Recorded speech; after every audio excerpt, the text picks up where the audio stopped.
নির্বাচনী রোডম্যাপও কিন্তু সরকার টালবাহানা করা শুরু করেছেন।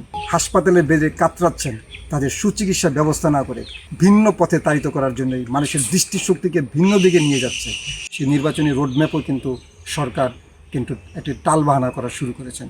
এবং আপনারা জানেন যে এই নির্বাচনের কিন্তু একটি পরিবেশ থাকে। বাংলাদেশের যখন এই পর্যন্ত যত নির্বাচন হয়েছে, এটি নির্বাচনের কিন্তু পরিবেশ বান্ধব নির্বাচন হয় সব সময়। কারণ এই দেশের বর্ষাকাল কখন রমজান আসে, কখন স্কুল কলেজ বন্ধ থাকে, সেগুলো সব কিছু মিলেই কিন্তু একটি নির্বাচনী রোডম্যাপ সবসময় নির্বাচন কমিশন ডিক্লেয়ার করে থাকেন।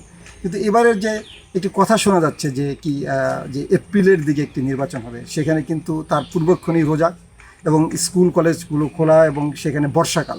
তো সুতরাং আপনি এটা কীভাবে সম্ভব, এটা কেন এই ধরনের টালবাহানা করা হচ্ছে, এটা আসলে আমাদের জানা নেই।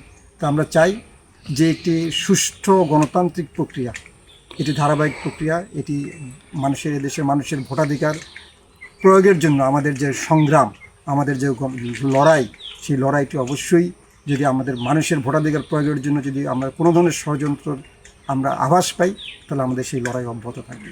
এবং আমাদের দলের চেয়ারপারসন এবং ভারপ্রাপ্ত চেয়ারম্যান জনাব তারেক রহমানের নির্দেশনা অনুসারেই আমাদের দলের প্রতিটি নেতাকর্মী সজাগ আছে এই ব্যাপারে, এবং তারা ভবিষ্যতে সজাগ থাকবে যে কীভাবে মানুষের ভোটাধিকার প্রতিষ্ঠিত করা যায়।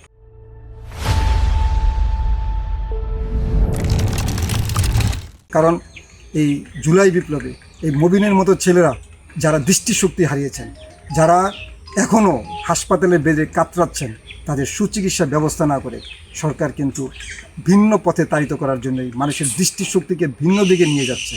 সেই ব্যাপারে আমরা অবশ্যই সকলকে সজাগ থাকার আহ্বান জানাচ্ছি। এবং আমরা চাই যে মানুষের অবশ্যই সেই জায়গায় যারা শহীদ হয়েছেন তাদের যথাযথ মর্যাদা, যারা আহত হয়ে এখনও আছেন তাদের চিকিৎসার যথাযথ ব্যবস্থা করা, এবং যারা যেই ক্যাটাগরিতে আছে, যেমন মবিন যখন এখনও পর্যন্ত পর্যাপ্ত সাহায্য পায় নাই, তাদের সাহায্যের পর্যাপ্ত ব্যবস্থা করা এটি সরকারের দায়িত্ব।